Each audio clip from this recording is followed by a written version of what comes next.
হুসাইন একবার বিশ্বনবীরে প্রশ্ন করলেন, নানা মানিল আমজাদ ইলাল্লাহ, বলেন তো নানা আল্লাহর কাছে কে বেশি দামি, আপনি নাকি আমি?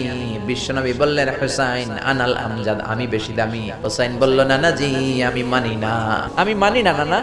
কেমন করে আপনি আমার চাইতে বেশি দামি হন? আপনার চাইতে আমি বেশি দামি। বিশ্বনবী বললেন, কাইফা যালিক, কেমন করে এটা? হুসাইন বলল, নানা জি তাহলে বলেন তো আপনার আব্বার নাম কি? বিশ্বনবী বললেন, আমার আব্বার নাম হলো আব্দুল্লাহ। হুসাইন বলেন, নানা আপনার আব্বা আব্দুল্লাহ কি কোন নবীর মেয়ের জামাই নাকি? বলেন, আমার আব্বার নাম হলো আলী কাররামাল্লাহু ওয়াজহা। আমার আব্বা হলো শেরে খোদা, দুনিয়ার সব কাফির মুশরিকদের জন্য আল্লাহ আমার আব্বারে বাঘ বানিয়ে পাঠিয়েছে। বিশ্বনবী বললেন, তাই তো? আবার হুসাইন প্রশ্ন করলেন, নানা বলেন তো আপনার আম্মার নাম কি? বিশ্বনবী বললেন, আমার মায়ের নাম আমিনা। হুসাইন বলল, নানা জি জান্নাতে সর্বপ্রথম যেই মহিলাটা ঢুকবেন ওই মহিলাটা হলো আমার আম্মা জান ফাতিমা। বিশ্বনবী